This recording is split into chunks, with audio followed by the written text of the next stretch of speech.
Hey guys, Kurt from Time Machine Transport. So I'm placing my wrong side, selling this truck, finally fixing that hood and selling it. Doing a heater core and an evaporator on a Century class. So have the parts for, so this is the evaporator. Give you guys the part number.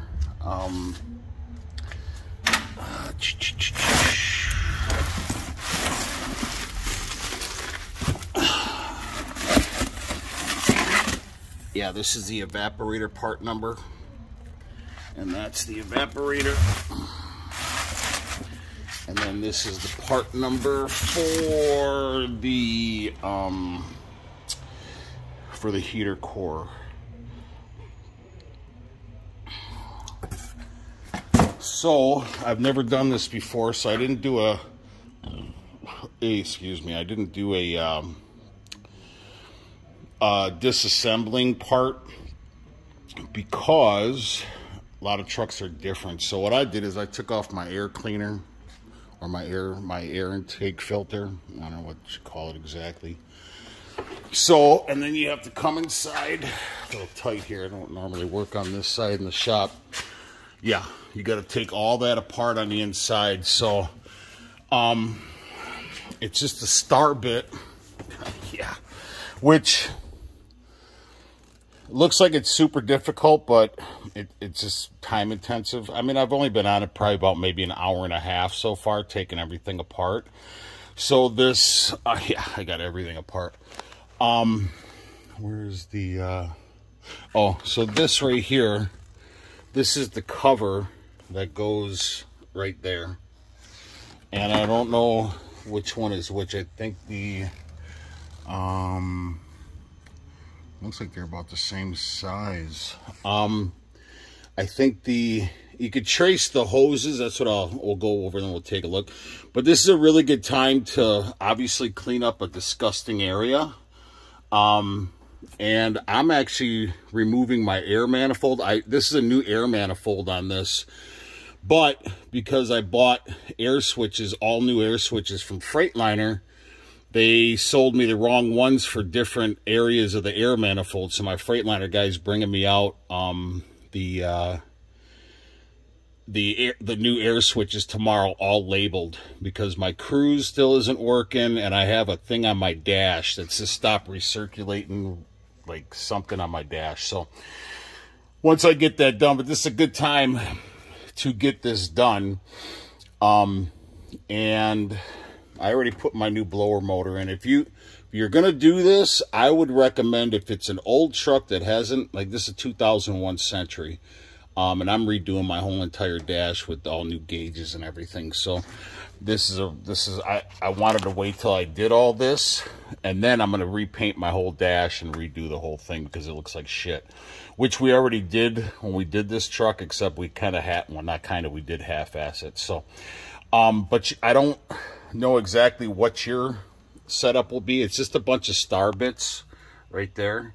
And have yourself a light, give yourself enough working area. I already had my seat pulled out on this truck because I put that tote right here for my extra food and stuff. So have yourself a nice little working area, because you're going to need it for sure, or you're going to be very, very frustrated. So you have to pretty much take off all this. Like I said, I don't know what your configuration is, so please don't leave me messages or comments. Hey, what bit? I don't know what your truck calls for, but it's just a bunch of star bits. And this right here just has a bunch of screw holes all the way around it. But like I said, this is a really good time once you do this to clean this, because it's disgusting, right? So it looks like the bottom is the evaporator and the top is the heater, but we're going to go outside and take a look. It doesn't look like it's bolted down in there, so I'm going to do part 1 and 2 videos. And And I would recommend, if you're doing an evaporator, you might as well do the heater core. Or if you're doing a heater core, you might as well do the evaporator, because this is a lot of work to have to tear all this apart. So you might as well don't be cheap.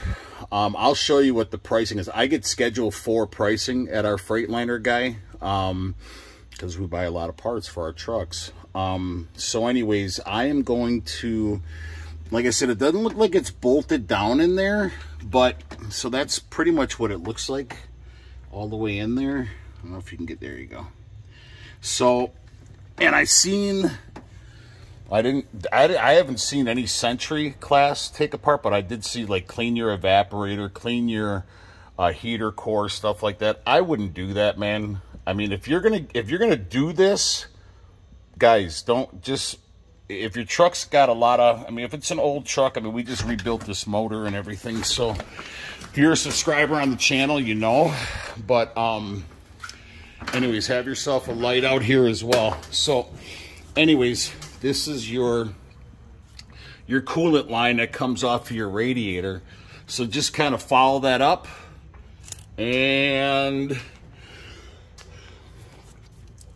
it looks like the top is the heater core, and the bottom, because that's your AC connections, is your evaporator.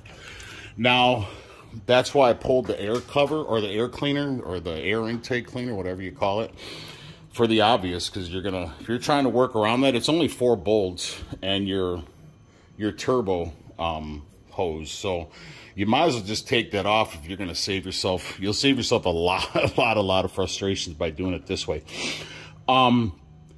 So what I did is I grabbed a couple empty coolant jugs.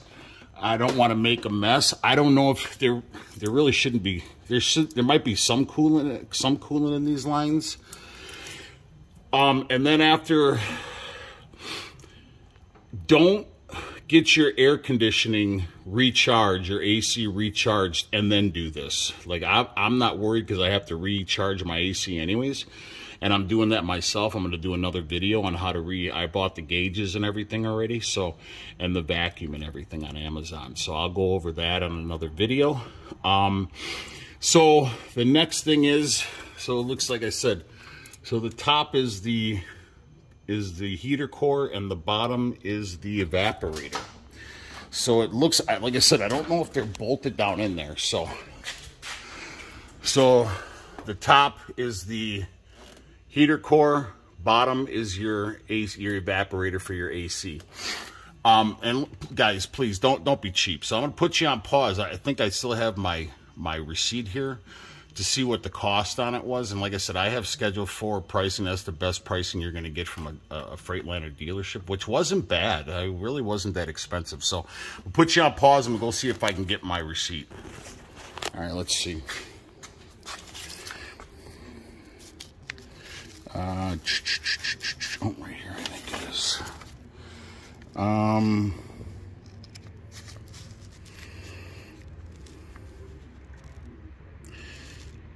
Oh, I also got a seal kit, which I'll show you. That once I do the AC, I'll show you guys what I paid, or what the seal kit is for the whatchamacallit. So it looks like the evaporator was $237.52 my cost, and the heater core was $166.40. So $237.52 for the evaporator and $166.40 for the heater core. So that's my price. So I'm sure if you don't have a schedule, like if you just go in and just buy it, if you don't get a discount, it's probably going to be almost $400 probably for the evaporator, and probably $270 or $80 something for the heater core, is my guess. So that's it. So